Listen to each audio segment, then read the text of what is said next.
महाशिवरात्रीची कथा तुम्हा सर्व मंडळीला माहिती आहे, दरवर्षीच ऐकता तुम्ही, काही सांगायची गरज नाही. तो पारधी झाडावर बसला आणि त्याने बेलाची पानं खाली टाकले, मग भगवान शंकर प्रसन्न झाले. आता जो पारधी जंगलात गेला होता, तो पारधी काही भगवान शंकराची पूजा करण्यासाठी नव्हता गेला, तो बिचारा शिकारीसाठी गेला होता. आणि शिकार भेटत नाही म्हणून एका झाडावर बसला. कुठं बसला? शिकार भेटत नाही म्हणून कोणावर बसला? एका झाडावर बसला. आणि शिकाराची आहे ना म्हणून तानातानामध्ये झाडाचा पाला तोडायचा आणि कुठं टाकायचा? खाली टाकायचा. आता त्याला काय माहित खाली पिंड आहे म्हणून. बरं तो कोणत्या भावनेने टाकत होता? टेन्शन मध्ये टाकत होता ना. टेन्शन मध्ये काही काही लोक डोकं खाजवतात, काही काही येडे टेन्शन मध्ये नख बी खातात महाराज. हो ना, हे प्रत्येकाचं टेन्शन. तसं ते टेन्शन मध्ये झाडावर बसल्या बसल्या त्याला काय माहिती बेलाचं झाड आहे म्हणून. हा एक अपवाद आहे. झाड कोणतं हेही माहित नाहीये, खाली कोणाची पिंड हेही माहित नाहीये. तो त्याच्या स्वार्थासाठी आला होता, पण त्याच्या स्वार्थासाठी येऊन सुद्धा त्यानं बेलाचे पानं खाली टाकले आणि भगवान शंकर प्रसन्न झाले. महाराज, परमार्थ सहज जरी केला तरी देवाची कृपा होती. हो, मी एक वाक्य सांगू का महाराज तुम्हाला? कीर्तन लक्ष देऊन ऐका. गाईचं शेण जर खाली पडलं ना, गाईचं शेण जर खाली पडलं तर ते तसं उठत नाही, माती घेऊन उठतं. महाराज, काय घेऊन उठतं? गाईचं शेण जर खाली पडलं तर ते माती घेऊन उठतं. तसं भगवान परमात्म्याचा परमार्थ देवाचं चिंतन तुम्ही कसंही करा महाराज, तुम्हाला पुण्य भेटल्याशिवाय राहत नाही. नाथबाबाचं प्रमाण वाया कसं जाईल? हरी बोला देता, हरी बोला घेता, हरी बोला देता, हरी बोला घेता, हरी बोला देता, हरी बोला घेता, हरी बोला देता, हरी बोला घेता, हरी बोला देता, हरी बोला घेता, हरी बोला देता, हरी बोला घेता, हरी बोला देता, हरी बोला घेता, हरी बोला देता, हरी बोला घेता. उठता बेसता हरी बोला, उठता बेसता हरी बोला,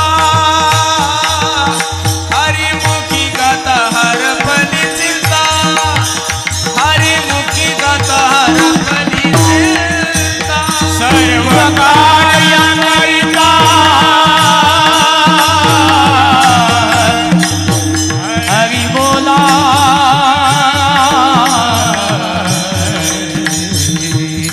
सर्व कार्याकरिता हरी बोला, हरी मुखी गाता हर फली चिंता, हरी मुखी गाता हर फली चिंता.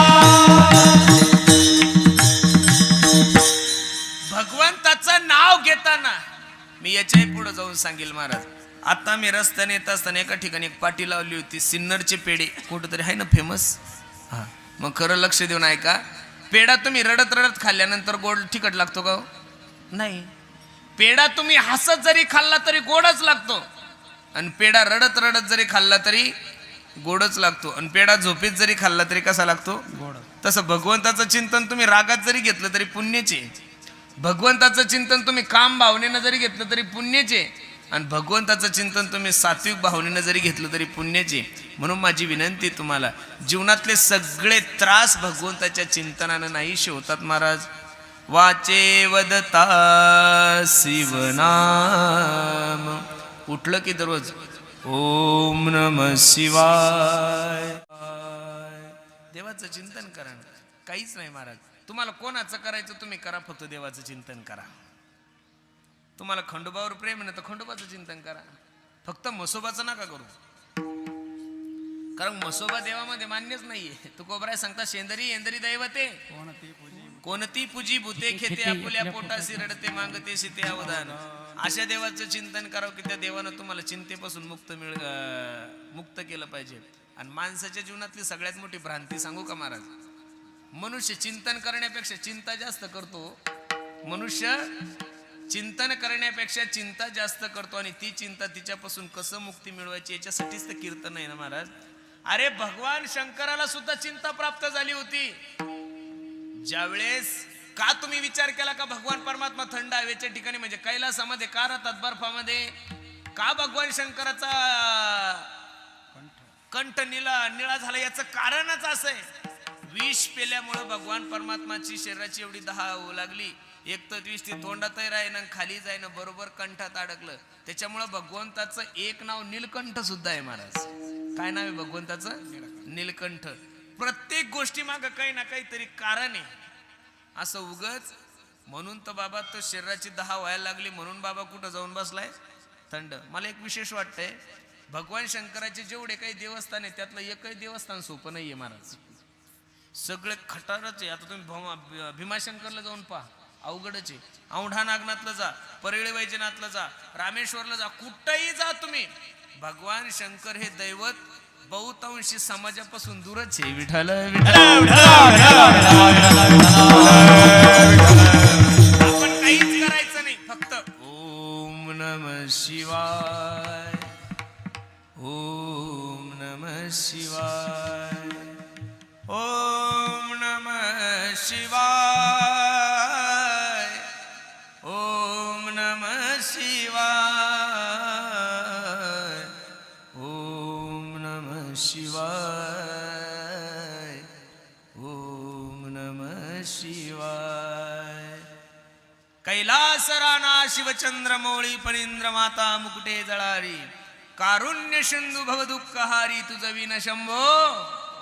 तुम्ही जगाच्या मालकाला विनंती तर करा महाराज, माझं भोळ. सगळ्या देवामध्ये लवकर प्रसन्न होणारं दैवत कोणतं आहे?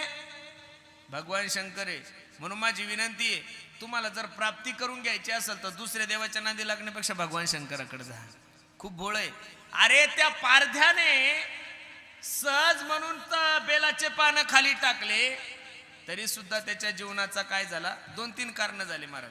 एक तर खाली पिंड, एक तो ज्या झाडावर बसलेला आहे ते झाड बेलाचं आहे त्याला माहित नाही. 2 तो टेन्शन मध्ये बेलाचे पानं खाली टाकत होता. 3 आणि शिकार नाही भेटली, प्यायला पाणी नाही भेटलं, खायला काही नाही भेटलं, म्हणून त्या दिवशी दिवसभर उपवास घडला. काय घडला?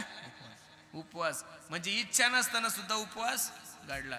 इथं जेवढे काही मंडळी आलेले, खरं सांगा भगवान शंकराच्या दरबारामध्ये तुम्ही बसलेले कोणाकोणाला उपवास हो? उपवास उपवास नाही का तुम्हाला?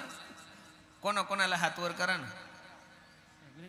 बरोबर. नाही नाही नाही, थांबा थांबा, ज्याला नाही ते करा बरं हात वर. करणारच नाही महाराज लोक. माझी ताशी विनंती आहे, महाशिवरात्र हे जे पर्व आहे ते आपण उपवास केलाच पाहिजेत महाराज. रामनवमीचा उपवास सुद्धा आपण केलाच पाहिजे. गोकुळाष्टमीचा उपवास सुद्धा केलाच पाहिजे. राधा अष्टमीचा सुद्धा उपवास सांगितलेला आहे. वामनाचा वामन जयंती आणि बाकी नाही काही जमलं तर एकादशी तरी धरत जाय बाबा. शिवरात्रीच्या दिवशी बी किती बी चर, पण शिवरात्र एका दिवसानं काय होतंय महाराज? उपवासाच्या दिवशी उलट लोक टिप्पट खातात हो. सकाळपासून संध्याकाळपर्यंत 4-5 डझन केळी खातात, 2-3 किलो शेंगदाणे खातात आणि शब्दानं टोपलं बरं. याच्यापेक्षा न धरलेला बरं ना. उपवास म्हणजे तुमच्या शरीराला विश्रांती मिळावी याच्यासाठी उपवास आहे. आणि नेमकं उपवासाच्या दिवशी आदल्या दिवशी लोक म्हणतात, ए जरा भाजी बिजी चांगली बनव का, उद्या शिवरात्र आहे. म्हणजे आदल्या दिवशी बी 10 पोळ्या शिल्लक खाते आणि शिवरात्रीच्या दुसऱ्या दिवशी म्हणतात, ए अगं कालची महाशिवरात्र आहे कळते का तुला? म्हणजे उपवासाच्या नावाने एक दिवस अगोदर सुद्धा पोटभर खाते आणि दुसऱ्या दिवशी सुद्धा खाते आणि त्या दिवशी उठल्यापासून संध्याकाळपर्यंत चरतच राहते.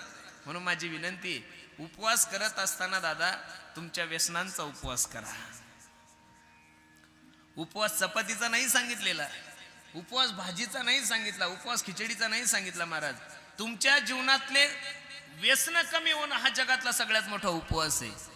तुमच्या अंतःकरणातले विकार नष्ट होणं हा जगातला सगळ्यात मोठा उपवास आहे. तुमच्या जीवनातले विकार नष्ट होणं याच्यासाठी उपवास आहे.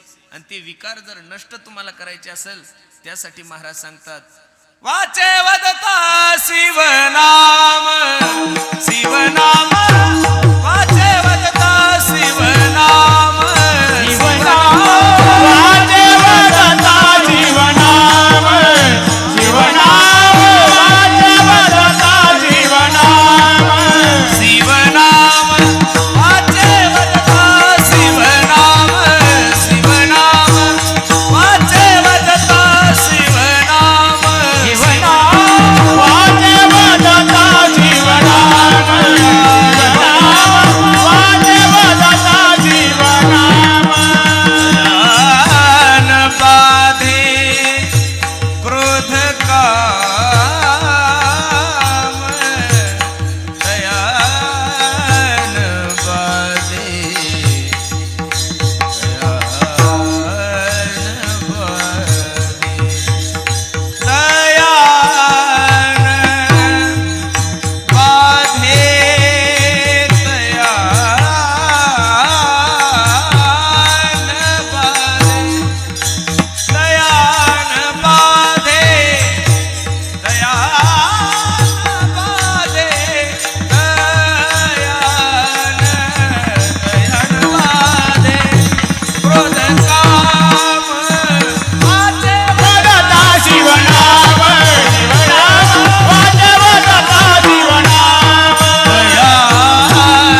क्रोध काम दयान बाधे क्रोध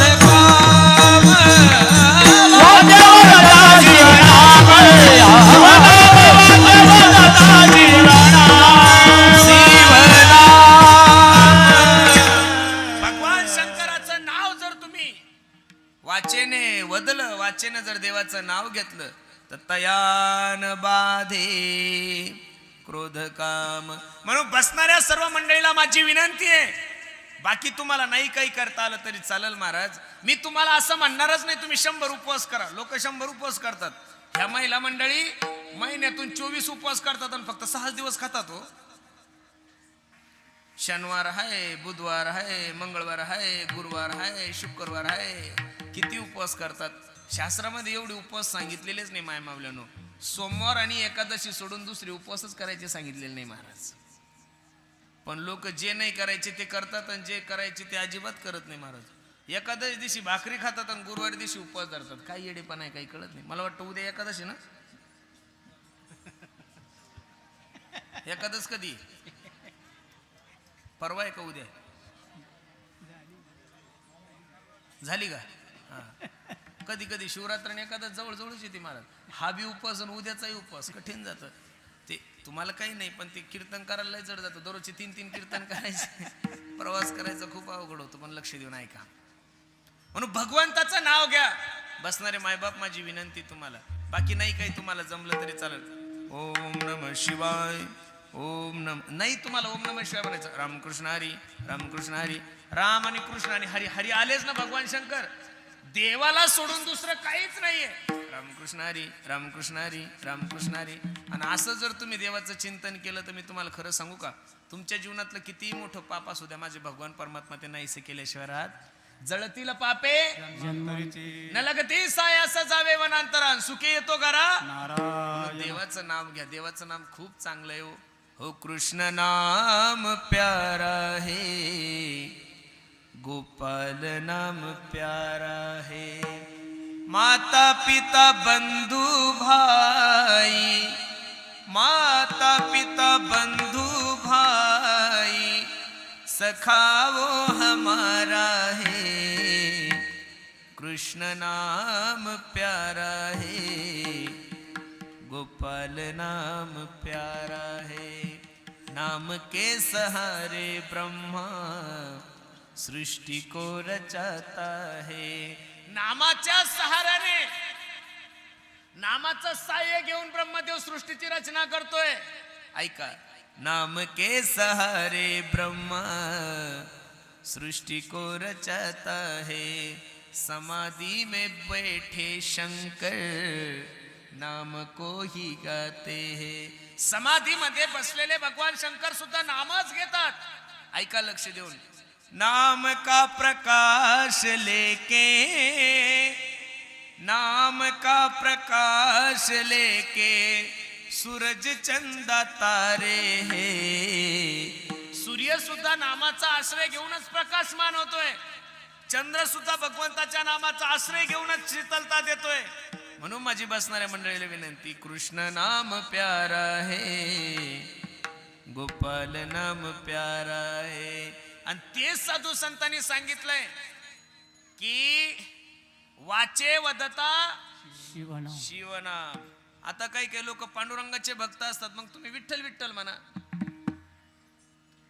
नद्या जरी वेगळ्या वेगळ्या असेल, गोदावरी वेगळी, यमुना वेगळी, सरस्वती वेगळी, गंगा वेगळी, पूर्णा वेगळी, या सगळ्या जरी वेगळ्या असेल, पण शेवटी त्या सर्व नद्याला तुका म्हणे गंगा सागर संगमी. संगमी. तुम्ही कोणत्याही देवाचं चिंतन करा. खरं सांगा, सिन्नरला येण्यासाठी एकाच ठिकाणून रस्ता आहे का? अहो संगमनेरहून येता येतं, इकडून वावीहून येता येतं, नाशिकहून येता येतं, विंचूरहून येता येतं, शिर्डीहून येता येतं. गाव जरी मार्ग जरी वेगळे वेगळे असेल पण जाणं तर प्रत्येकाला एकाच ठिकाणी. म्हणून महाराज सांगतात वाचे वदता शिवनाम तया ना बाधे क्रोध काम.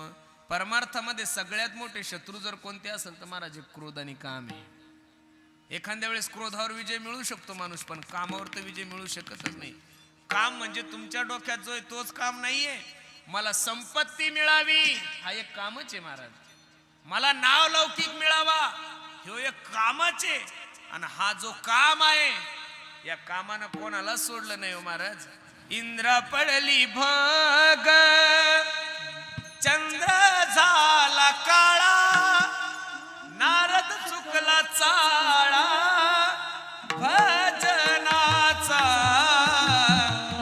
नारदजीने सुद्धा कामाच्या नादी लागून भजन सोडून दिलं होतं. इंद्राला सुद्धा भग पडली होती. याचं कारणच असं आहे. आणि कामावर विजय मिळू शकतो फक्त देवाचं चिंतन. जहा राम तहा काम नाही, जहा काम तहा राम नाही. जिथं राम आहे तिथं काम नाही, आणि जिथं काम आहे तिथं राम नाही. एक वेळेस पार्वती आई साहेबांनी रावणाला सांगितलं होतं, रावणा तू एवढा बहुरूपी आहे, साधूचा वेश घेऊन तू सीतेला हरण करून आणलंय. मग का रे तू इतके प्रयत्न केले तरी सीता तुझ्यावर अजून प्रसन्न नाही झाली नाही. मग तू असं कर ना, रामाचं रूप घेऊन जाय ना. काय म्हणली पार्वती? स्वतःची बायको सांगते तू रामाचं रूप घेऊन जाय ना. त्यावेळेस रावण सांगतो मी रामाचं रूप घेतलं की माझ्या मनात कामच राहत नाही, त्याच्यामुळे मग मी सीतेकडे ताई आई या भावनेनच पाहतोय. त्याच्यामुळे जहा राम तहा काम नाही, जहा काम तहा राम नाही. आणि जो अंतकरणातला काम जो आहे तो काम जर कशाने नष्ट होत असेल तर वाचे वदता शिवनाम. अजून त्या नामाची शक्ती काय, अजून त्या नामाचं सामर्थ्य काय, त्या नामाच्या याच्यावर आपण काय काय साध्य करू शकतो. नाथ बाबा काय गोड वर्णन करतात ऐका. हा धर्म अर्थ काम मोक्ष हो, धर्म अर्थ काम मोक्ष अर्थ काम मोक्ष, धर्म अर्थ काम मोक्ष, धर्म अर्थ काम मोक्ष, धर्म अर्थ काम मोक्ष, धर्म अर्थ काम मोक्ष, धर्म अर्थ काम मोक्ष. शिव देखता प्रत्यक्ष, शिव देखता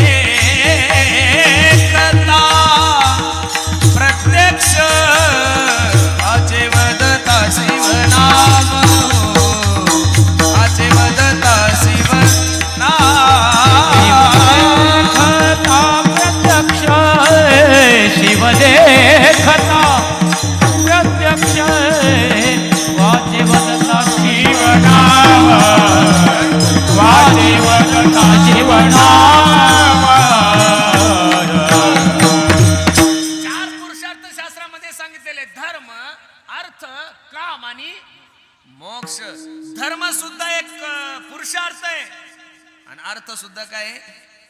राहायला जरी जंगलात असतील भगवान शंकर, राहायला जरी जंगलात असतील पण तुम्हाला ते अर्थ सुद्धा देऊ शकतात महाराज. असं समजायचं नाही की त्यांच्या अंगावर कपडे नाहीये, अंगाला लावायला फॅरम लावली नाहीये, पॉन्ड्स नाहीये, कशा चिताची राख लावतात हे दिसायला जरी असलं महाराज तरी या चार गोष्टी तुम्हाला भगवान शंकर देऊ शकतात. धर्म अर्थ काम मोक्ष शिव देखता प्रत्यक्ष. पण याच्यासाठी तुम्हाला एक काम करावं लागेल आणि ते काम बहुतांशी आम्ही लोक करत नाही. वाचे वदता शिवनाम. आपण दररोज देवाचं चिंतन केलं पाहिजे. देवाच्या चिंतनाशिवाय धर्मही नाहीये, देवाच्या चिंतनाशिवाय कामही नाहीये, आणि देवाच्या चिंतनाशिवाय अर्थही नाहीये, आणि देवाच्या चिंतनाशिवाय मोक्ष सुद्धा नाहीये. अरे देवाचं चिंतन केलं तर मोक्ष तुमच्या घरी दास होईल. तुका मोक्ष आम्हा घरी कामारी दासी. होय सांगो ऐशी तुका म्हणे. याचं कारण तुकोबराने दुसरं काहीच नाही केलं. विठ्ठल विठ्ठल विठ्ठल विठ्ठल विठ्ठल विठ्ठल विठ्ठल दुसरं काय केलंय महाराज. दिनरजनी हाची धंदा गोविंदाचे गोविंद असनी गोविंद शेनी गोविंद त्या म्हणे बैसला असे फक्त देवाचं चिंतन केलं. त्याच्यामुळं मोक्ष तुकोबरायच्या घरी दासी म्हणून होते. चिंतने सरे तो धन्य धन्य काळ. चिंतने सरे तो धन्य धन्य काळ.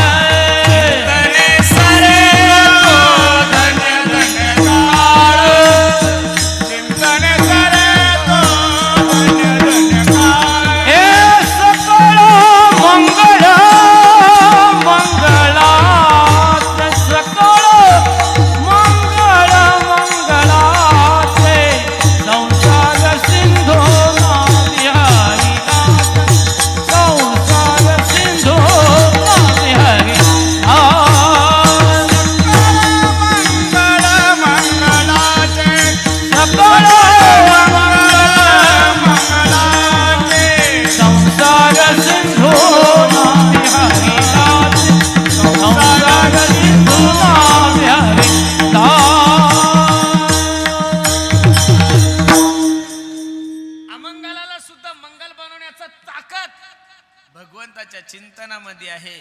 म्हणून बसणाऱ्या मंडळीला माझे हात जोडून विनंती बाबा. धर्म अर्थ काम मोक्ष शिव देखता प्रत्यक्ष वाचे वदता शिवनाम तया न बाधे क्रोध काम. म्हणून आपण एक संकल्प घ्या महाशिवरात्रीच्या या महापर्वावर. तसा हा महिना तुमच्या आणि माझ्यासाठी खूप चांगला आहे महाराज. छत्रपती शिवाजी महाराज सुद्धा भगवान शंकराचे अवतारच होते. त्यांचा सुद्धा उत्सव याच थाटामाटात याच महिन्यात साजरा झालाय. म्हणून लक्ष देऊन कीर्तन ऐका माझं.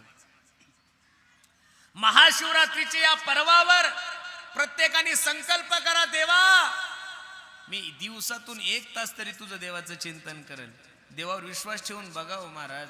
का विश्वास ठेवत नाही आपण लोक. अरे आपण विज्ञानवादी लोकांवर विश्वास ठेवतो पण परमार्थिक लोकांवर विश्वास ठेवत नाही. आणि परमार्थावर ठेवलेला विश्वास कधीच तुमचा विश्वासघात होणार नाहीये.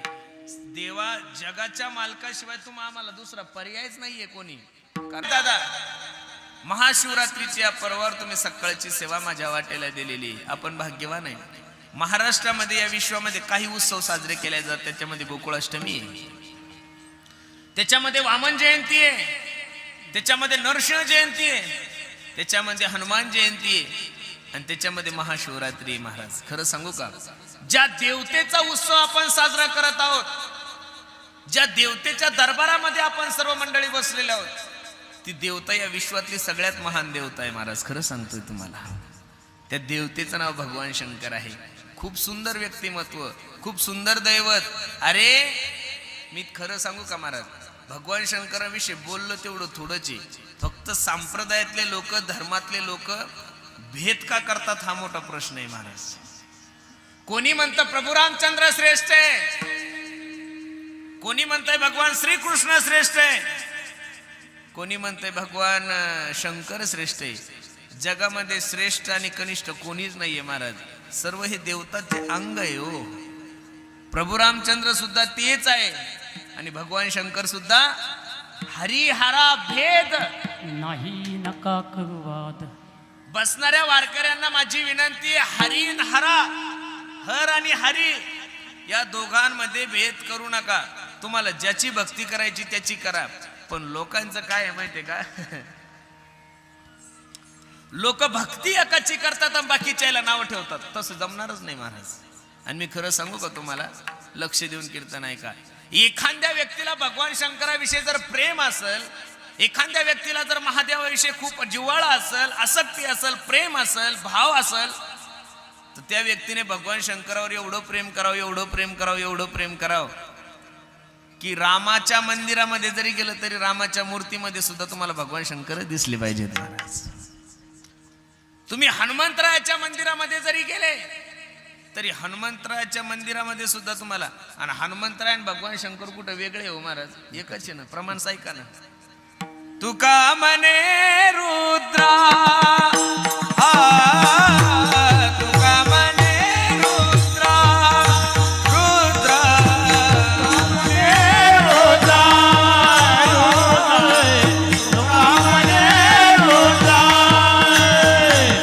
तुका म्हणे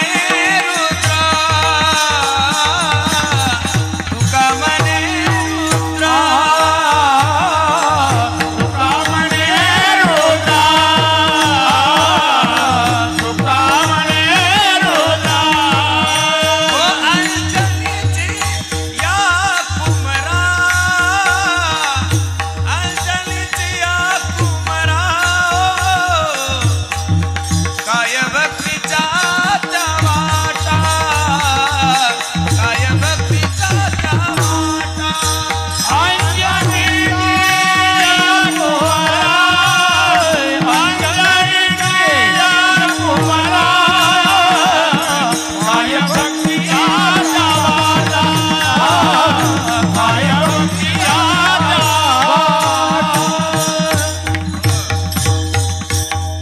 हनुमंतराय सुद्धा भगवान शंकराचेच अवतार आहे हो महाराज. अंजनीच्या गर्भामध्ये ज्यावेळेस यायचं ठरलं त्यावेळेस पार्वती आई साहेब सांगू लागले मी मुलगी म्हणून जाईल आणि भगवान शंकर म्हणले मी मुलगा म्हणून जाईल. मग हनुमंतरायची शेपूट जी आहे ती पार्वती आई साहेब आहे महाराज. कोण आहे? पार्वती. तुका म्हणे रुद्र अंजनीची या कुमारा. म्हणून या जगातलं सगळ्यात भोळं दैवत आहे महाराज. नाथ बाबा सांगतात की शिव भोळा पण तुम्ही सुद्धा भोळे आणि देव सुद्धा भोळे पण तुम्ही संधी साधू भोळे. आपण कसे भोळे आहोत? संधी साधू भोळे. आपण वेडे आहोत पण संधी साधू वेडे महाराज. देव तसा नाही हो. देवानं वेड्याचं जरी सोंग घेतलं आणि भोळेपणाचं जरी सोंग घेतलं तरी त्याच्यातून भक्ताचं कल्याणच आहे महाराज. माणसं थोडे भोळे आहे का महाराज? एक माय माऊली आपल्या नवऱ्याला सांगू लागली का हो म्हणे काय तुमचं माझ्यावर किती प्रेम आहे हो. माणूस म्हणला किती प्रेम ही विचारायची गोष्ट आहे का? अगं वेडे तुझ्यासाठी मी माझ्या आईचा त्याग केलाय बापाचा त्याग केला माझ्या एकुलत्या एक बहिणीला बोलत नाही भावाला बोलत नाही खूप प्रेम करतो मी तुझ्यावर. बायको हळूच म्हणली का हो आणि जर समजा मी तिसऱ्या लाठीत मेले तर कसं हो? सहज म्हणून गेले. आता गप्पा चालल्या होत्या दोघांच्या. तू जर मेली ना मी जगू शकत नाही ग तुझ्या प्रेमामध्ये तुझ्या विरहामध्ये मी वेडा होऊन जाईल ग. तुम्ही वेडे वसाल माझ्यासाठी. हो एवढं प्रेम आहे माझं तुझ्यावर. बायको हळूच म्हणली का हो तुम्ही वेडे वसाल पण माझा एक प्रश्न आहे तुम्ही मी मेल्यानंतर दुसरं लग्न नाही करणार का? माणूस हळूच म्हणला आता येड्या माणसाचं काय सांगता येतं म्हणे. कळलं का तुम्हाला? माणसं भोळे आहे पण भोळे जरी असले महाराज तरी संधी साधू भोळे. माझ्या भगवान शंकर असं दैवत जे आहे ना महाराज मी नेहमी सांगतो भोलानाथ से निराला कोई और नहीं भोलानाथ से निराला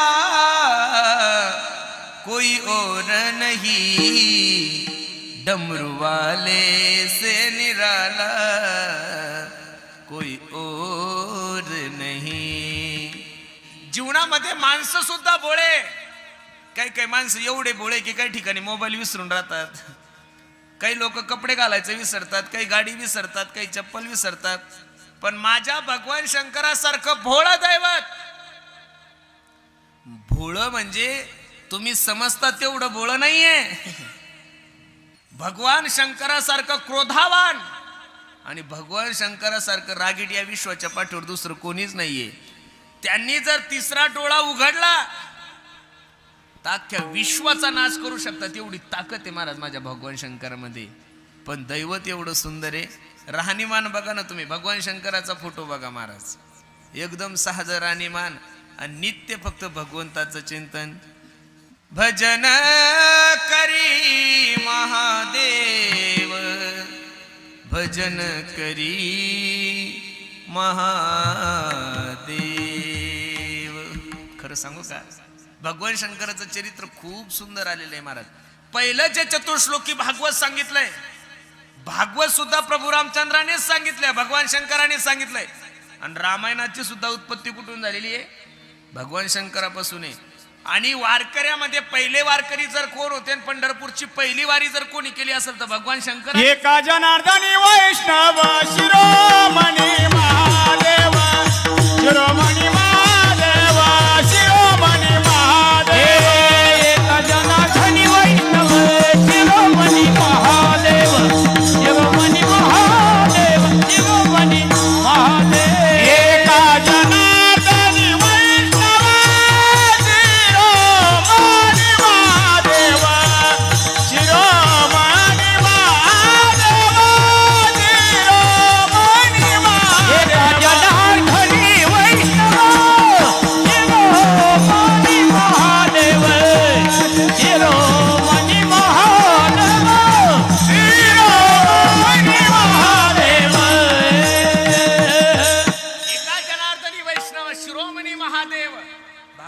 मध्ये सुद्धा शुकाचार्य भगवान राजा परीक्षितीला सांगतात, राजा क्षेत्राणाम चैव सर्वेषाम यथा काशी हनुत्तमः वैष्णवानाम यथा शंभू.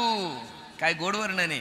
सर्व तीर्थामध्ये सर्वात तीर्थ श्रेष्ठ जर कोणता असेल तर गंगा आहे.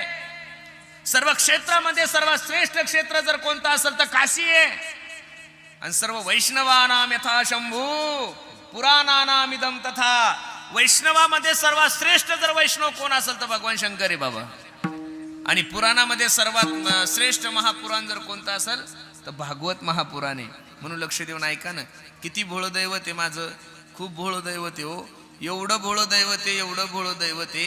एक वेळेस नारदजी कुठे गेले, कैलासामध्ये गेले. आणि नारदजी हा व्यक्ती असा आहे जिथं जाईल तिथं आग लावल्याशिवाय राहत नाही. सीता आई साहेबांनी पार्वती आई साहेबांनी विचारलं, नारदजी हल्ली तुम्ही काही येतच नाही हो, कमी केलं येणं कोरोनामुळं. त्यावेळेस नारदजी सांगू लागले, काय जगामध्ये सगळं वातावरण खराब झालंय, कोणी कोणावर प्रेम करत नाही, असं नाही तसं नाही, हे नाही ते नाही. बरोबर तेल मीठ लावून दिलं महाराज, फक्त मसालाच टाकायचं ठेवलं. पार्वती आई साहेब म्हणल्या, जगातले लोक जरी आपल्या बायकोवर प्रेम करत नसल, पण माझे मालक माझे शंकरजी माझ्यावर एवढं प्रेम करतात की त्यांच्या सद्गुरूंनी जो त्यांना मंत्र सांगितलाय तो मंत्र सुद्धा माझ्या कानात त्यांनी सांगितलाय.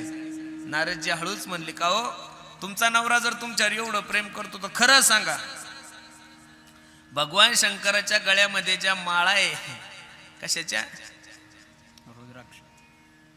रुद्राक्षाच्या नाही, हा त्याच्या माळा आहे. तुम्ही विचारलं का हे कशाच्या आहे? पार्वती आई साहेब विचार करू लागली, मला सगळं सांगितलं माझ्या नवऱ्याने, पण हे कोणाचे मुंडके सांगितलंच नाही. आणि पूर्वीचं कसं होतं, बायको रुसली की तिच्यासाठी कोप भवन होतं. कोप भवन आपण कसं बंगला बांधताना किचन रूम काढतोय, बेडरूम काढतोय, हॉल काढतोय, तसं पूर्वी राजे महाराजे काय करायचे, बायको रुसली की तिच्यासाठी एक कोप भवन होतं. पार्वती आई साहेब कोप भवनामध्ये जाऊन बसल्या. सांगितलं, का हो काय झालं पार्वती, काय रुसलीस ग? का ते चिंता बलियशी वदत्वम सत्वमय्यम स्वस्य दुःखस्य कारणम. का चिंता तुरे, तू काच नाराज झाली सांग? काहीच नाही मालक, तुम्ही माझ्यावर प्रेम करता असा तुम्ही आरोप करताय. तुम्ही सांगता की मी तुझ्यावर जेवढं प्रेम करतो तेवढं कोणावरच करत नाही, तुझं माझं अंग आहे. मग तुमच्या गळ्यामध्ये ज्या माळा आहेत त्या कशाच्या आहे? भगवान शंकर सांगतात, अगं वेडे, प्रत्येक जन्मामध्ये तू मरण पावते आणि तू मेल्यानंतर तुझी जी टोकी ती मी आठवण म्हणून माझ्या गळ्यामध्ये घालतो. त्यावेळेस सती पार्वती आई साहेब सांगू लागल्या, तुम्ही अशी काय अमृत पेलय म्हणून तुम्ही मरत नाही मी मरते? मग त्यांनी सांगितलं की मी भागवत अमृत श्रवण केलंय. कोणतं श्रवण केलंय? भागवत अमृत श्रवण केलंय. मग सती आई साहेब पार्वती आई साहेब सांगू लागल्या, मला बाकीचं काहीच माहित नाही, मला सांगा. म्हणजे खरं सांगू का, मनुष्य कोणाचं जरी ऐकत नसलं तरी माणसाला बायकोचं ऐकावंच लागतं महाराज. भोळं दैवत आहे. म्हणून पहिलं भागवत भगवान शंकरांनी कोणाला सांगितलं होतं? सती आई साहेबाला, म्हणजे पार्वती आई साहेबाला सांगितलंय. आणि पार्वतीला झोप आल्यानंतर पोपटाचं रूप घेऊन ती कथा कोणी ऐकली होती? राजा शुकाचार्याने ऐकली. आणि मग कोणतरी हुंकारा देत आहे म्हणून पार्वती तर झोपलेली, हुंकारा कोण देत आहे म्हणून ते पोपट पाहिला. आणि मग त्या पोपटाच्या मागे लागल्यानंतर तोच पोपट कुठं जाऊन बसला? शुकाचार्य व्यासांची जी पत्नी आहे तिचं नाव काय आहे? व्यासांच्या पत्नीचं नाव काय? बरं आहे, चांगलं आहे. हा म्हणजे आम्ही जे सांगतो ते तुमच्या लक्षात नाही, ही देवाची कृपाच आहे ना महाराज, बरोबर आहे का नाही? पांडुरंगाला आपण हीच विनंती केली पाहिजे की हा समाज असाच विसर भोळा राहिला पाहिजे. विठ्ठल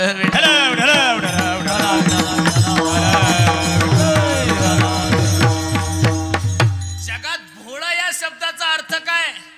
की ज्यानं कधीच कशात काही चुकीचं पाहिलं नाही. 14 रत्न महाराज याच्यातून निघले. कशातून? समुद्र मंथनाच्या वेळेस कोणी ऐरावत नावाचा हत्ती घेतलाय, विष्णूने लक्ष्मीला घेतलंय, अमृत स्वर्गातील देवानी पिलंय. आणि जे कोणाच्याच कामी नाही ते विष कोणाच्या वाट्याला आलंय? भगवान शंकराच्या. पण एवढं भोळं दैवत आहे. खरं सांगा, दोघा भावाच्या जर वाटण्या सुरू झाल्या तर खरं सांगा, पहिला जो लहान भाऊ असतो तो कोरडवाहू जमीन घेतो का वलिती घेतो? मग भावाला सुद्धा कळतंय काय चांगलं आणि काय वाईट आहे. इथं सर्वांच्या वाटण्या झाल्या आणि जे कोणीच घेतलं नाही ते माझ्या भगवान शंकराने घेतलं. आणि एवढं भोळं दैवत आहे, एवढं भोळे, याच्यापेक्षा अजून काय सांगायचं. जाऊ द्या, जगात किती जरी मोठा भोळा मनुष्य असला तरी तो स्वतःची बायको कधीच कोणाला देणार नाही महाराज. रावणानं पार्वती आई साहेबाला मागितलं, हे चरित्र आहे की मला पार्वती आई साहेब आवडल्या, मला पार्वती आई साहेब पाहिजेत. तर भगवान शंकराने क्षणाचाही न विचार करता पार्वती कोणाला देऊन टाकली. नंतरचा भाग, चरित्र भाग तुम्हाला माहिती आहे, ती आई साहेब असल्यामुळे तिथं काही संशय घेण्याचं कारण नाहीये. पण जो महात्मा बायको मागितल्यानंतर सुद्धा बायको देऊन टाकतो, एवढं जे भोळं दैवत आहे, त्या भोळ्या दैवताचं वर्णन करत असताना नाथबाबा खूप गोड वर्णन करतात. अभंगाचं पहिलं चरण. शिव भोला चक्रवर्ती, शिव भोला चक्रवर्ती, शिव भोला चक्रवर्ती, शिव भोला चक्रवर्ती, शिव भोला चक्रवर्ती, शिव भोला चक्रवर्ती, शिव भोला चक्रवर्ती, शिव भोला चक्रवर्ती. त्याचे पाय माझे चित्ती, त्याचे पाय माझे चित्ती, वाचे वाजता जीवनाम, वाचे वाजता जीवनाम.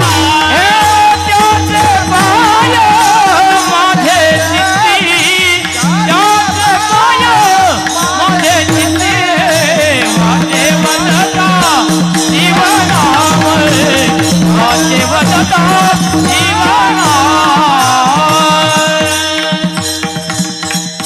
शिवभोळा चक्रवर्ती, त्याचे पाय माझे चित्ती, वाचे वदता शिवनाम, तयान बाधे क्रोध काम. मायबाप, त्या भगवान शंकराची जर आपण आराधना केली, त्या भगवान शंकराचं जर आपण नामजप केलं, तर निश्चित तयान बाधे क्रोध आणि काम. कामावर सुद्धा विजय मिळवण्यासाठी, या कामावर जर विजय कोणी मिळवला असेल तर माझ्या भगवान शंकराने मिळवलेला आहे.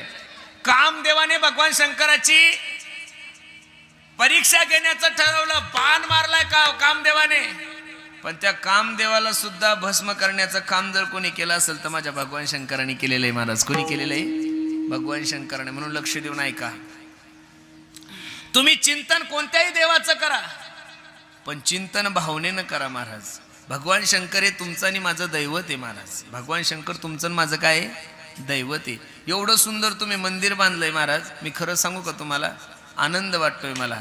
आपण आपल्या देवतेचं चिंतन केलंच. नमः शिवाय, ओम नमः शिवाय, हर हर बोले नमः शिवाय, नमः शिवाय, ओम नमः शिवाय, हर हर बोले नमः शिवाय. सर्वांनी बोला. ज्यांना ज्यांना हात दिलेले, ज्यांना भगवंतानी बोलण्यासाठी तोंड दिलंय, त्यांनी फक्त 30 सेकंद माझ्या पाठीमाग. हा नमः शिवाय, हो नमः शिवाय, हर हर बोले नमः शिवाय, नमः शिवाय, ओम नमः शिवाय, हर हर बोले नमः शिवाय. हो. गंगाधराय शिव गंगाधराय,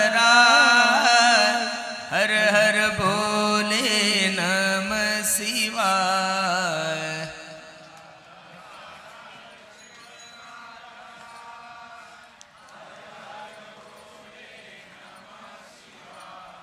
नमः शिवाय, नमः शिवाय, हर हर बोले नमः शिवाय.